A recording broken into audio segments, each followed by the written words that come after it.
Hey there, fellow learners. Welcome back to another exciting session here at the Litlearn Lounge.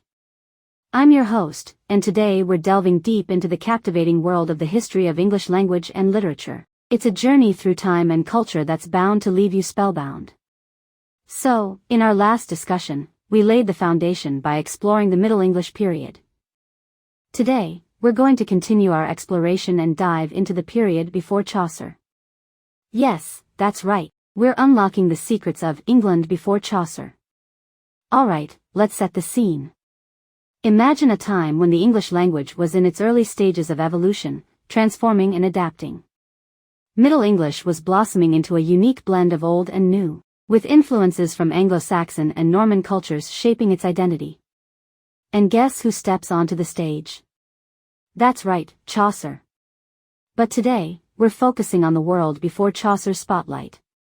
Now, you might wonder, when exactly does the Middle English period start? Well, it's like trying to catch a fleeting moment in history, but for convenience, we often consider 1066, the year of the Norman Conquest, as a turning point. The Normans swooped in, altering not just politics but also the English language itself. Around 1100, English began to emerge as its own distinct identity. A transformation was underway, shedding some old Germanic inflections and embracing its newfound Norman influences. The Middle English period was marked by a fascinating blend, not entirely Old English, nor quite modern English, it was an in-between language. Fast forward through the 12th to the 15th century, and you've entered the heart of the Middle English era. But wait, we're zeroing in on the period before Chaucer. Now, historians debate whether Chaucer is the true starting point of English literature, but for now, let's focus on the stepping stones that paved the way for his emergence. Picture this, Magna Carta in 1215, a pivotal moment that set the stage for rights and negotiations between rulers and the ruled. And around 1250, French's prominence began to fade, paving the way for other cultural shifts. The Hundred Years' War, from 1337 to 1453, brought its own dynamic to the landscape, but it's 1362 that steals the spotlight, the year of the Statute of Pleading. Imagine English becoming the official language of the law courts. Talk about a linguistic turning point. Ah, the Middle Ages. A time of the Holy Crusades, where brave souls embarked on quests for glory. Though England participated minimally, the echoes of the Crusades reverberated in literature, particularly in themes of love and longing. The Crusades' impact was profound, shaping literature and culture in ways we can't help but explore. England itself was changing too. Hostility between Anglo-Saxons and Normans mellowed, giving way to a more unified identity. By the end of the Middle English period, the focus was on consolidating as a nation and linguistic unit. The emergence of the middle class and radical changes across Europe further fueled England's transformation. Let's pause here to appreciate Robert Cotton, a true literary hero.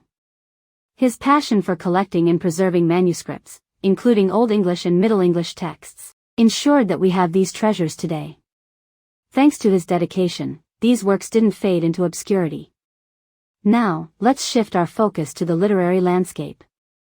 The Middle English period witnessed a rich tapestry of literary genres. From religious interpretations like Ormulum to captivating narratives like The Owl and the Nightingale, the variety was impressive. Lyman's Brut stands out as a historical tapestry woven with poetry. It's a remarkable blend of history and verse, tracing the British story from Roman conquest onward. Speaking of King Arthur, Geoffrey of Monmouth deserves a nod for popularizing the Arthurian legends. Through his History of the Kings of Britain, he breathed new life into these iconic tales. As the 13th century rolled in, literary output flourished. Works like Handling Sin and Manning's Chronicle caught the essence of the time. And let's not forget the Gawain poet, responsible for the spellbinding tale of Sir Gawain and the Green Knight. It's a treasure trove of Arthurian adventure that continues to captivate us. Amid these literary gems, the tapestry of English dialects remained diverse. Different regions had their own unique flavors of English. From the southwestern to the northern dialects, the language was a mosaic of sounds and spellings. And now, as we stand on the threshold of the next session, we can almost sense Chaucer's arrival on the horizon. He's like a comet, blazing through the night sky of English literature, leaving a trail of brilliance in his wake. So, my fellow learners, stay tuned for our next adventure, the Age of Chaucer. That wraps up today's exploration into England before Chaucer. Thank you for joining us in the Litlearn Lounge.